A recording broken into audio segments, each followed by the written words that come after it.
네, 안녕하세요. 저는 인하대병원 신경과 그리고 중환자의학과에 다니고 있는 박수연이라고 합니다.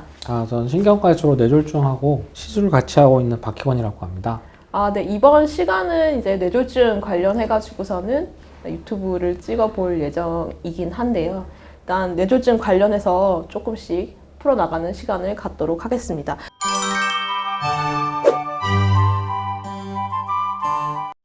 일단 그 뇌졸중이라고 하는 것 자체에 대해서 사실 이제 단어 자체가 되게 어려운데요. 뇌졸중은 무엇이고 왜 중이라고 하는지 그런 것들 말씀 부탁드립니다. 저도 예전에 한 10년 전인가요? 이렇게 어디 OBS인지 SBS인지 기억이 안 나는데 거기 방송 출연을 하는데 제가 대본을 먼저 드리게 돼 있었어요. 그래서 뇌졸중으로 해서 보내드리니까 이렇게 누가 짝짝 지우고 뇌졸증으로 해서 보냈더라고요. 그래서 자랑스럽게 뇌졸중이 맞다고. 그래서 이건 왜 중인가요? 이런 질문을 받았었습니다. 그래서 이것도 저도 솔직히 어떤 이거에 대해서 공부하신 분한테 들은 얘기인데 원래 이제 옛날에는 이게 뭔지도 몰랐죠. 그랬을 때 그 처음에 이거에 대해서 고대 이제 한문에서 중국에서 썼던 표현은 뇌졸중풍이었다고 합니다. 네 글자였대요. 그 중에서 이게 너무 기니까 뒷부분에서 간 게 중풍이 된 거고 앞쪽을 잘라서 간 게 뇌졸중이 됩니다. 뭐 굳이 이 개념으로 해서 말씀을 드리면 앞에 뇌는 이제 예전 사람들도 이제 뇌의 문제였다는 건 알았던 것 같고요. 졸중에서 중자가 가운데 중자를 쓰는데 저희가 이제 그 중자가 들어가는 거에 대표적인 단어가 이제 명중 할 때 쓰는 게 있죠. 그래서 그 중자가 중하다라는 뜻은 아니고 갑자기 생겼을 때 중자를 쓰는 경향이 있다고 합니다. 그래서 중풍이라는 게 이제 통풍 같이 풍자는 아프다는 뜻이고 그게 갑자기 생기면 풍자를 쓰는데 그 중에서도 갑자기 생겼다 하는 개념에서 아마 중풍이라는 단어를 썼던 것 같고 뇌졸중은 뇌에 의해서 갑자기 생겨서 큰 후유증을 남긴다 라고 해서 아마 뇌졸중이 됐던 걸로 생각이 돼요. 영어로는 스트로크라고 하는데 스트로크가 우리 제일 많이 쓰는 단어는 외국 사람한테 스트로크라고 하면 제일 처음 생각하는 스트로크 단어의 뜻은 그 골프의 몇 타의 개념의 스트로크입니다. 그래서 그것도 이제 때린다라는 뜻이죠. 네. 그래서 어떻게 보면 서양도 그렇고 우리나라도 그렇고 이제 갑자기 생긴 뭐 가격하는 것처럼 생긴 이런 뜻으로 같이 쓰는 것 같아요. 그래서 갑자기 생기는 것이 가장 큰 특징이라고 할 수 있겠습니다.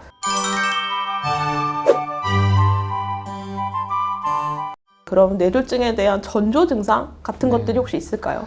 뇌졸중이 생기는 원인을 먼저 말씀을 드려야 될 것 같은데 그 하나는 그러니까 뇌졸중에 아까 어원만 말씀드렸는데 뜻 자체는 뇌혈관 문제로 갑자기 증상이 생겨서 영구적인 후유 장애까지를 만들어야 뇌졸중이라고 합니다. 근데 우리가 뇌졸중이 크게 두 가지로 와요. 하나는 뇌출혈로 오고 하나는 뇌경색으로 오죠. 막혀서 오거나 터져서 오거나 보통 뇌경색이 우리나라 비율로는 3대1 정도 되고 지금 이제 한 4대1이라고 말을 해도 될 정도로 뇌경색이 훨씬 흔합니다. 뇌출혈은 전조 증상이 있는 경우가 드물게 있고 거의 없어요. 이제 뭐랑 비슷하냐면 우리가 독이 깨지어서 물이 터져 나오면 다시 담글 수 없지 않습니까?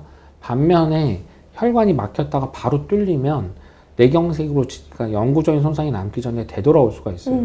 예를 들어서 우리가 숨을 몇십 초 참는다고 죽지 않는 것처럼 혈관도 막힌 다음에 한 1분은 지나야 뇌 기능이 떨어지는 게 나타나고 5분이 지나야 영구적인 손상을 남기기 때문에 그 전에 혈관이 다시 재개통이 되거나 또는 겨순환으로 혈류가 회복이 되면 돌아올 수가 있습니다. 그래서 뇌졸중에 의한 전조 증상은 대부분 혈관이 막힌 거에 의해서 생기게 되는데 그러다 보니까 사실상 뇌경색에 대한 증상하고 똑같은 증상이 옵니다. 그래서 유명한 몇 가지 증상만 말씀을 드리면 한쪽 눈이 양쪽 눈도 뭐 올 수 있습니다만 대표적인 증상은 한쪽 눈이 보였다 안 보였다 하는 경우가 있고요. 또는 뇌졸중에 이제 5대 증상이라고 해서 나중에 이제 슬라이드로 보실 텐데 한쪽 팔다리의 마비 증상이나 심한 두통 이런 걸로 올 수가 있죠.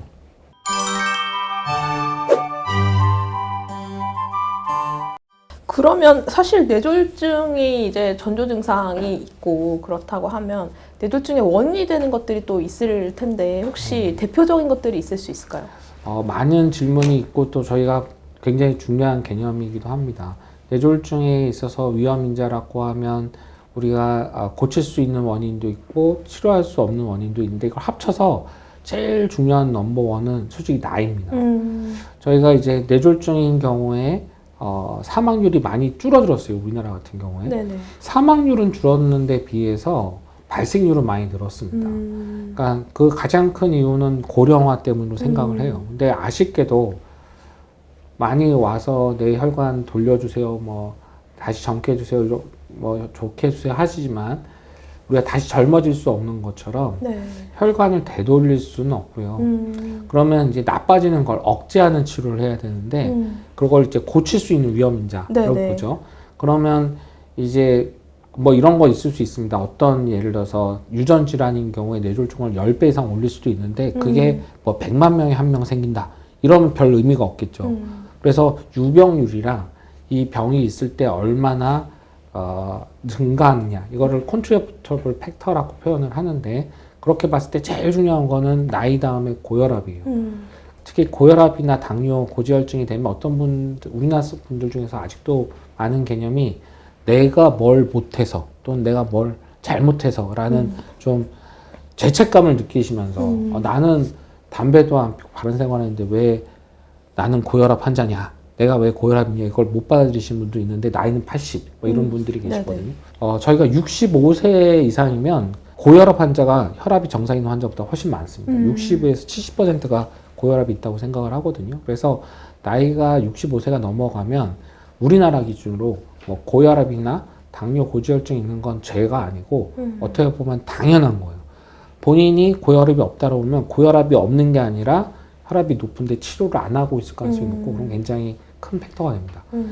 고혈압, 당뇨, 고지혈증, 흡연, 그리고 심방세동 정도가 우리가 제일 위험한 거라고 하고요. 그 밖에 드물게 이제 유전적 요인이 있을 수 있습니다. 근데 뭐 한 가지 또 추가로 좀 질문을 드리면 사실은 이제 가장 그 보시는 분들이 궁금하실 것 중에 하나가 그런 것들이 있어서 진단을 받았는데 그럼 한 번 약을 먹으면 계속 먹어야 되냐 그런 것들 질문 되게 많이 하시거든요. 그렇죠. 어떻게 생각하시는지. 저 예를 들어서 제가 여러 가지 얘기를 해봤는데 이 얘기가 제 가족분들한테 그 환자분들한테 와닿는 것 같아요. 어떤 친구가 있는데 고등학생입니다. 근데 공부를 안 해요. 불러갖고 너 왜 공부를 안 하냐? 라고 질문을 했더니 내가 얘기를 들어보니까 대학교를 들어갈 때까지 공부를 한번 시작하면 대학교를 들어갈 때까지 공부를 해야 된다고 하더라. 나는 그래서 대학교 들어가서 공부를 시작할래. 이렇게 얘기하는 게 있어요. 말도 안 되죠. 똑같습니다. 저희가 나는 혈압약을 한번 먹으면 계속 먹어야 된다고 하니까 특히 젊은 분들 중에 그런 경우가 있는데 나는 그러면 뇌졸중 온 다음에 약을 먹기 시작할래 이렇게 생각하시는 경우가 있는데 뇌졸중이 온 다음에는 그 다음이 없을 수가 있어요. 이미 상황이 종료됐을 수가 있고 그리고 우리가 생각해보면 아까 말한 그 예를 들어서 보면 고등학교 때 공부를 안 하면 그 아까 말한 대학교 자체를 못 들어갈 수가 있습니다. 똑같이 고혈압이 있는데 고혈압약을 안 먹으면 건강한 환갑을 못 맞을 수도 있어요.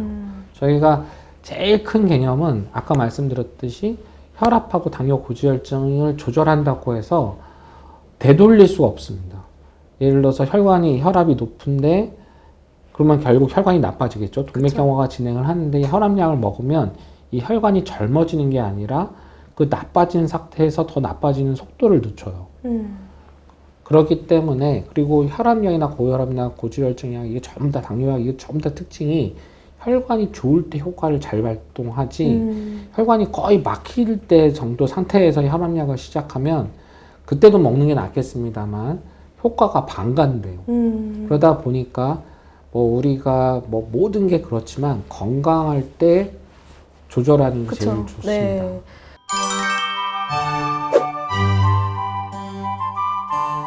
그러면 그렇게 약을 먹고 뭐 조절하고 하는 것들도 있을 수 있는데 최근에 제가 들은 것 중에 하나가 멜에서 많이 질문하시더라고요. 뭐 수면 무호흡이 있다, 코골이가 있다 이러는데 혹시 뇌졸중이 진짜 잘 생기나요? 막 이런 질문들 되게 많이 하시는데. 네. 코골이가 의학적으로는 수면 무호흡증이라고 해요. 솔직히 저도 있습니다. 저는 제 환자들한테 제가 일단 얘기를 해야 환자분들이 치료를 해야겠구나 생각을 해서 그쵸. 저도 치료를 10년 전부터 하고 있거든요. 10년 네네. 더 된 것 같아요, 이제. 제가 2011년도에 저는 제 돈 주고 다 검사도 하고 치료도 했는데 제가 이제 뇌졸중을 보는데 수면 얘기를 하면 제일 많이 의아해 하셔요. 근데 왜 우리가 수면 얘기를 하냐면 뇌졸중으로만 보면 그 뇌졸중 발생률을 2배에서 3배 정도 올리는 걸로 되어 있고 심장 질환도 많이 만듭니다. 심장 질환 중에서 심방세동이라고 해서 뇌졸중을 많이 올리는 불규칙하게 만드는 부정맥이 있는데 그 질환 같은 경우에는 5배 이상 올려요. 그리고 이 수면 무호흡증이 안타깝게도 비만하고 연관성이 깊습니다. 그래서 미국에도 많고 우리나라도 아시다시피 비만도가 급증하고 있기 때문에 자기가 생각해서 BMI가 27이 넘어간다. 특히 30이 넘어간다라고 하면 제 환자 중에서도 저 같은 몸매를 갖고 있는 사람은 꼭 권해보는데 거의 8, 90%가 갖고 있어요. 그리고 예전에 15년 전에는 저희가 수면 무호흡증을 강조하지 않았던 게 진단도 비싸고 그쵸. 치료법도 없었어요. 맞아요. 근데 지금은 치료법이 있습니다. 그렇기 때문에 적극적으로 검사를 해보시는 게 좋고요. 제가 한 가지만 더 팁을 드리면 저도 이제 코를 많이 골다가 어느 순간 되니까 코를 안 곤다고 집사람이 그러더라고요. 그래서 난 좋아진 건가 했더니 그렇지가 않아요. 수면 무호흡증이라고 하거든요. 저희가 네네네. 코골이를 정확하게는. 저희가 코골이라고 하는 스노링 디지즈가 아니고 에이프니아, 무호흡이 더 그 중요한 개념입니다. 그래서 저희가 코골이가 진행이 되면 코를 고는 게 아니라 왜 우리 영화 같은 데도 보면 코를 골다가 숨을 하다가 한참 안 쉬다가 쉬지 않습니까? 그쵸. 네네.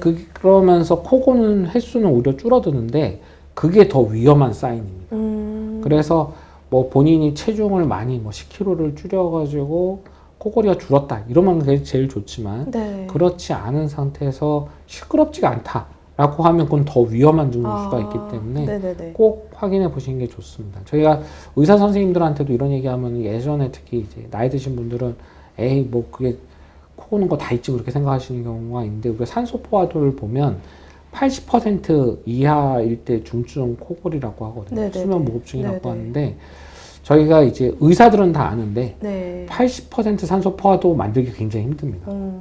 일부러 숨 참아서 만들려고 해도 못 참아요. 그렇죠. 그 맞아요. 정도로 네네. 심각한 네, 수치가 맞아요. 네. 하루에 2, 30분? 심한 사람은 몇 시간씩 지속이 되기 때문에 네네.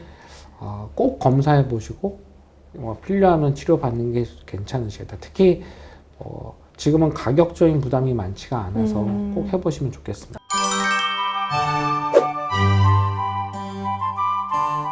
근데 뭐 여러 가지 뭐 치료하고 다 하고 했는데 이미 생겨서 뇌경색이 생겨서 진짜 너무 크게 생겨가지고 어떻게 보면 이제 돌아가실 상황이 될 수도 있는데 뇌경색이 정말 어느 정도 위험한지 말씀해 주실 수 네. 있는지.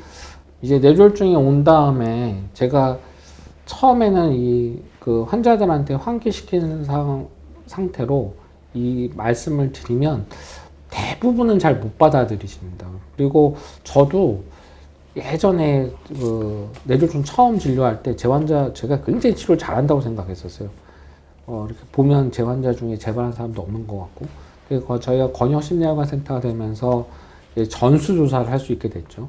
그리고 나서 깨달은 게, 제 외래에는 살아있고 뇌졸중이 재발 안 한 분들이 오다 보니까, 어떻게 보면 이제 저도 왜곡해서 데이터를 알고 있었던 거고, 전수 데이터나 이런 걸 보면 정말 무섭습니다. 예를 들어서 뇌졸중이 왔을 때 사망률이 만 1년째에 사망률이 대략 10%, 1년도 아니죠. 정확하게는 한 달에 사망률이 10% 정도 되고, 1년으로 따졌을 때 12에서 15% 정도 됩니다. 그리고 이렇게 얘기하는 것보다 오히려 이렇게 얘기하는 게 더 나을 텐데요. 어떠한 타입의 뇌졸중이든 10년 뒤에 내가 생존해 있을 확률이 죽었을 확률보다 낮습니다. 그러면 예를 들어서 내가 65세인데 지금 뭐 뇌졸중 왔는데 며칠 입원했다 퇴원했더니 아무 증상 없다. 그럼 나는 좋은 거냐? 그렇지가 않다는 거죠. 특히 우리나라는 지금 지금 평균 수명이 제가 알기로는 5년 정도 있으면 거의 90세 육박하는 그렇죠. 나이인데 그렇지가 못해요. 그리고 특히 뇌졸중에 있어서 무서운 거는 다른 질환이랑 다르게 후유증이 많이 남습니다. 맞아요. 특히 두 번째나 세 번째는 네. 멀쩡한 환자 많지 않거든요. 4분의 1 네. 정도도 안 되기 때문에. 네네. 그래서 저희가 독립적인 생활이 가능하다라는 표현을 하는데 저희가 이제 뇌졸중 걸리고 나서 6개월째 때 되면 이제 장애 등급을 매기지 않습니까? 네. 그 항목이 어떻게 되냐면 소변줄 같은 걸로 소변을 볼 수 있나, 뭐 걸어서 이제 휠체어를 타는데 누구의 도움이 필요한가, 네. 화장실 갈 때 용변 처리할 때 누구의 도움이 필요한가 이런 질문을 하거든요. 맞아요. 저는 이제 교과서적인 사람이라 다 질문을 하는데 외래 오신 분들의 반은 이걸 이해를 못 하십니다. 이걸 왜 나한테 물어보나. 근데 그걸 다 할 수 있는 환자가 한 60%? 70%? 요즘 MRI가 워낙 좋아져서 조그만 뇌경색을 찾아내다 보니까 이 퍼센트가 좀 줄긴 했는데 그럼에도 불구하고 특히 재발했을 경우에는 이걸 다 할 수 있는 환자가 데이터를 봐도 50%가 못 넘습니다. 그런 견해에서는 특히 뇌졸중을 처음 경험했는데 제일 안타까운 경우가 뇌졸중 처음 경험했는데 혈관도 안 좋은데 당장 증상이 없어요. 그러면 이제 한 번 급하니까 병원 왔다가 외래 한 번 정도 오시고 그냥 자의로 약 끊는 분들 많거든요. 네네. 그런 분들이 이제 재발해서 왔을 때 내가 이제부터 약을 잘 먹을 테니까 걸어 다닐 수 있게 해주세요. 입으로라도 밥 먹을 수 있게 해주세요. 이렇게 얘기할 때 보면 참 안타깝고 그래서 어떻게 보면 예우를 제대로 알려드리는 게 그렇죠. 좋은 게 아닌가 싶은 생각이 듭니다. 네, 뇌졸중이 사실 한 번 생기면 그 다음에 또 재발하는 확률이 거의 한 10% 정도 된다고 다 알려져 있긴 하더라고요. 그래서 애뉴얼 그렇죠. 1년. 1년마다 그렇게 10% 정도 늘어날 수 있다, 다시 생길 수 있다라고 할 수 있기 때문에 예방이나 이런 것들이 상당히 중요하고. 그렇죠. 우리 이거 제일 가슴에 와닿는 게 은행 금리가 10%라고 생각을 해보십시오. 이게 은행 금리가 10%면 좋은 건데 그렇죠. 뇌졸중이 올 확률이 10%라고 생각하면 갑자기 확 가라앉잖아요. 네네. 우리가 물론 복리 계산 비슷하게 해야 되기 때문에 실제로는 좀 다르지만 10%도 솔직히 좋은 뇌졸중의 예방률이 10%거든요. 그러면 5년 뒤가 어떻게 될 거냐 하면 단순 계산해봐도 50% 아닙니까? 그렇죠. 10년 뒤는 이렇게 되면 얘기가 달라져요. 그래서 아까도 말씀드렸듯이 1년 단위로 보면은 어떻게 될지 모르겠는데 길게 사실 생각이면 조절 잘 하셔야 되지 않나 싶습니다. 뇌졸중이 생각보다 이제 주변에 되게 많이 발생을 하고 있고 뇌졸중으로 인한 후유증도 사실은 그것 때문에 고생 많이 하고 계시거든요. 그래서 이번 시간에는 이제 뇌졸중에 대해서 전반적인 얘기를 박형 교수님과 함께 나눠서 말씀드렸고 다음 편이 또 있습니다. 그래서 다음 편 연이어서 뇌졸중에 관련해 가지고 조금 자세히 알아보는 시간 갖도록 하겠습니다. 네, 여기까지입니다. 감사합니다. 감사합니다.